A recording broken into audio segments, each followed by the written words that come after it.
নমস্কাৰ বন্ধুসকল, স্বাগতম জনাইছোঁ মোৰ ইউটিউব চেনেল আছামিজ এডুকেশ্যনলৈ আপোনালোকক স্বাগতম জনাইছোঁ। আজিৰ ভিডিঅ'ত আলোচনা কৰিম আছাম পুলিচ এছআই এক্সামৰ প্ৰিভিয়াছ ইয়েৰ কুৱেশ্যন পেপাৰখন আলোচনা কৰিম। চ' এইকেইটা কুৱেশ্যন মেমৰি বেছ কুৱেশ্যন হয়। 56টা কুৱেশ্যন আলোচনা কৰিম ভিডিঅ'টোত, আৰু এইকেইটা কুৱেশ্যন ইম্পৰ্টেণ্ট হয়। আছাম পুলিচ ABEBৰ কাৰণেও ইম্পৰ্টেণ্ট হয়। চ' আপোনালোকে ভিডিঅ'টো চাই থাকক। আৰু এইখিনিতে কৈ থওঁ, আপোনালোকৰ বহুতেই মোৰ চেনেলটো ছাবস্ক্ৰাইব কৰি ৰখা নাই। চ' আপোনালোকে চেনেলটো প্লিজ ছাবস্ক্ৰাইব কৰি দিব যদি ভিডিঅ'বিলাক চাই ভাল পায়। চ' আহক তেন্তে ভিডিঅ'টো আৰম্ভ কৰোঁ।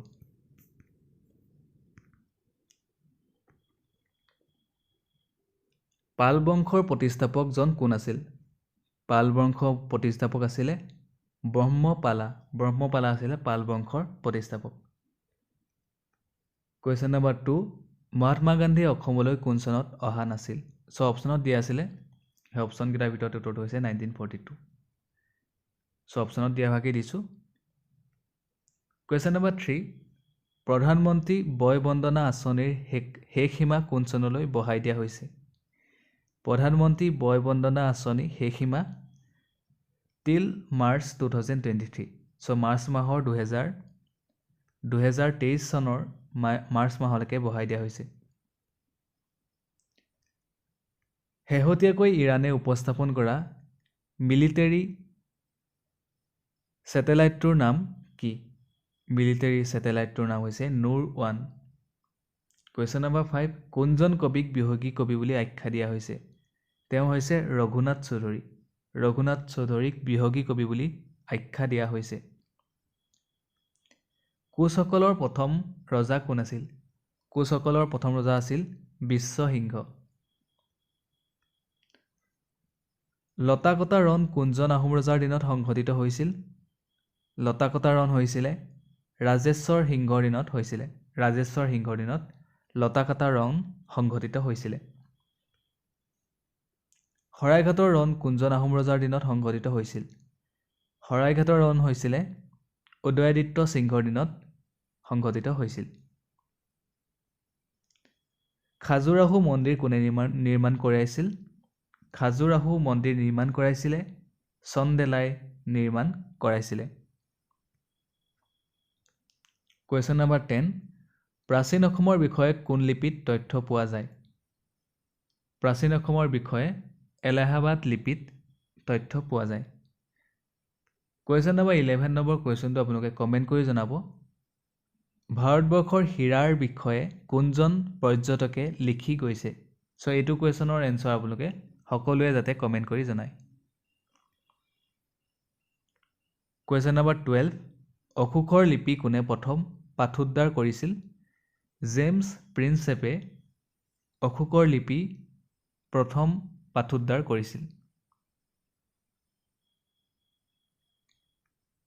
হয়গ্ৰীৱ মাধৱ মন্দিৰ কোনে পুনৰ নিৰ্মাণ কৰাইছিল?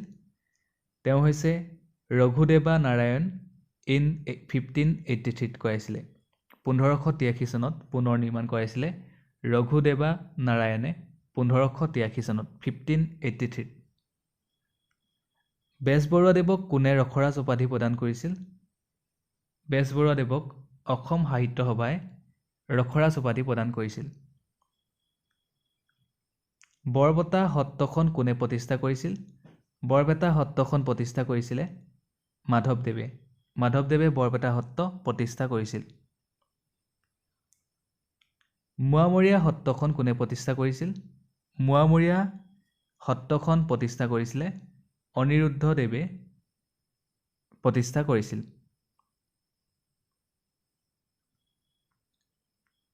কুৱেশ্যন নম্বৰ 17, আহোমৰ দিনৰ একোজন পাইকক কি বুলি কোৱা হৈছিল? কি বোলা হৈছিল? চামুৱা বুলি কোৱা হৈছিল। কুৱেশ্যন নম্বৰ 18, 10 ডিচেম্বৰ কি দিৱস পালন কৰা হয়?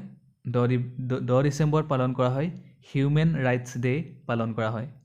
চ' মনত ৰাখিব, খুবেই ইম্পৰ্টেণ্ট হয়। কুৱেশ্যন নম্বৰ 19, কলিকতাৰ হিন্দু কলেজ কোনে স্থাপন কৰিছিল? ৰাজা ৰামমোহন ৰয়ে কলিকতাৰ হিন্দু কলেজ স্থাপন কৰিছিল। ৰাজা ৰামমোহন ৰয়। কুৱেশ্যন নম্বৰ 20 আছে, পানীদিহিং পক্ষী অভয়াৰণ্য কোনখন জিলাত অৱস্থিত? পানীদিহিং পক্ষী অভয়াৰণ্য অৱস্থিত শিৱসাগৰ ডিষ্ট্ৰিক্টত শিৱসাগৰ জিলাত অৱস্থিত Question number 21 When did Disaster Management Act enacted Disaster Management Act কেতিয়া কৰা হৈছিল 2005 চনত 2005 Question number 22 Who is the founder of the Khalsa Pantha Khalsa Panther founder কোন হয় গুৰু গোবিন্দ সিং হৈছে Khalsa Panther founder Question number 23 Pongal কোন ৰাজ্যত পালন কৰা হয় পোংগল পালন কৰা হয় তামিলনাডুত পালন কৰা হয়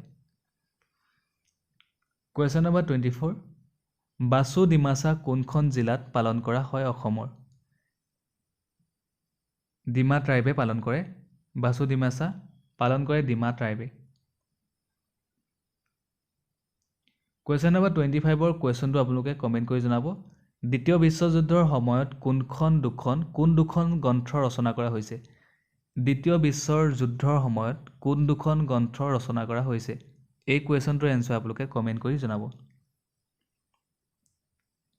Question number 26 ধলা হদিয়া বা ভূপেন হাজৰিকা হেতু কোনখন নদীৰ ওপৰত আছে লোহিত নদীৰ ওপৰত আছে লোহিত ৰিভাৰ Question number 27 1956 চনত কিহৰ ভিত্তিত ভাৰতবৰ্ষত নতুন ৰাজ্য গঠন কৰা হৈছিল ভাষাৰ ভিত্তিত 1956 চনত ভাৰতবৰ্ষত নতুন ৰাজ্য গঠন কৰা হৈছিল ল্যাঙ্গুৱেজৰ ভিত্তিত গঠন কৰা হৈছিল Question number 28 যোৰহাট সাৰ্বজনিক সভাৰ প্ৰতিষ্ঠাপক কোন আছিল প্ৰতিষ্ঠাপক আছিল জগন্নাথ বৰুৱা তলৰ দেশবিলাকৰ ভিতৰত UNSCৰ পাৰ্মানেন্ট মেম্বাৰ দেশ কোনখন নহয় সো ইয়াতে অপচনত আছিল কাৰণে দিয়া আছিল জাপানটো আছিল Question number 30 হীৰাকুদ নদীবান্ধ কোনটো নদীত নিৰ্মাণ কৰা হৈছে হীৰাকুদ নদীবান্ধ নিৰ্মাণ কৰা হৈছে মহানদীত নিৰ্মাণ কৰা হৈছে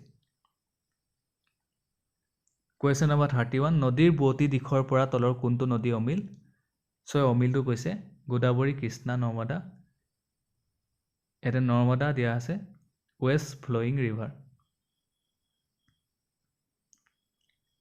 Question number 32 প্ৰাচীন কালৰ এটা জাহাজঘাট যিটোত মেছোপটেমিয়াৰ হৈতে ব্যৱসায়িক লেনদেন হোৱাৰ তথ্য পোৱা যায় সেইটো হৈছে তাম্ৰলিপি ইয়াৰ উত্তৰটো হৈছে তাম্ৰলিপি দ্বিতীয় ঘূৰণীয়া মেজমেলত অংশগ্ৰহণ কৰা অসমীয়াজন কোন আছিল দ্বিতীয় ঘূৰণীয়া মেজমেলত অংশগ্ৰহণ কৰা অসমীয়াজন আছিল চন্দ্ৰধৰ বৰুৱা আছিল দ্বিতীয় ঘূৰণীয়া মেজমেলত অংশগ্ৰহণ কৰা অসমীয়াজন নামঘোষা কোনে ৰচনা কৰিছিল নামঘোষা ৰচনা কৰিছিল মাধৱদেৱে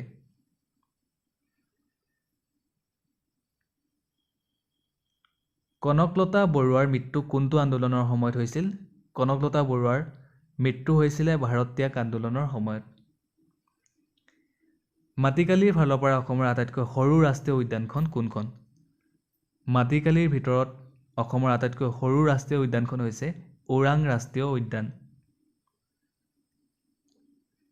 Question number 37 NEPৰ সম্পূৰ্ণ ৰূপটো কি NEPৰ ফুল ফৰ্ম কি হৈছে NEP ফুল ফৰ্ম হৈছে national education policy N for national E for education আৰু P for পলিচি সো মনত ৰাখিব NEPৰ ফুল ফৰ্ম হৈছে national education policy Question number 38 আছিল তলৰ কোনবিধ গহনা মহিলাসকলে গলত পৰিধান নকৰে অপচন বিলাক আছিল জুনবেৰী থুৰিয়া গলপতা আৰু দুগদুগী আছিল ইয়াৰ শুদ্ধ উত্তৰটো হৈছে থুৰিয়া Question number 39 ইয়াণ্ডাবু সন্ধি কাৰ মাজত স্বাক্ষৰিত হৈছিল কিং অফ বাৰ্মা আৰু ব্ৰিটিছ ইষ্ট ইণ্ডিয়া কোম্পানীৰ মাজত স্বাক্ষৰিত হৈছিল ইয়াণ্ডাবু সন্ধি Question number 40 কংগ্ৰেছৰ কোনখন অধিৱেশনত মৌলিক অধিকাৰৰ কথা প্ৰথম উত্থাপন কৰা হৈছিল কাৰাচি ৰেজুলেশ্যন 1931ৰ অধিৱেশনত Question number 41 অসম পূব দিশত কোনখন ৰাজ্যৰ লগত আন্তঃৰাজ্যিক সীমা আছে অসম পূব দিশত অৰুণাচল প্ৰদেশৰ লগত আন্তৰ্জাতিক সীমা আছে Arunachal Pradesh Question number 42 Visakha and others versus state of Rajasthan case is related to which subject Sexual harassment on women in duty Question number 43 Hasong উৎসৱ কোন জনজাতিয়ে পালন কৰে সো এইটো কোৱেশ্যনৰ এনসাৰ আপোনালোকে কমেন্ট কৰি জনাব এতিয়ালৈকে মই তিনটা কোৱেশ্যনৰ এনসাৰ আপোনালোকক কমেন্ট কৰি জনাবলৈ ক'লো সো আপোনালোকে সেই তিনটা কোৱেশ্যনৰ এনসাৰ কমেন্ট কৰি জনাব Question number 44 1956 চনত কিহৰ ভিত্তিত ৰাজ্য গঠন কৰা হৈছিল ভাষাৰ ভিত্তিত সো এইটো কোৱেশ্যন দুবাৰ আহিলে Question number 45 ভাৰতবৰ্ষৰ প্ৰথমখন বাতৰি কাকত কি আছিল বেংগল গেজেট আছিলে ভাৰতবৰ্ষৰ প্ৰথমখন বাতৰি কাকত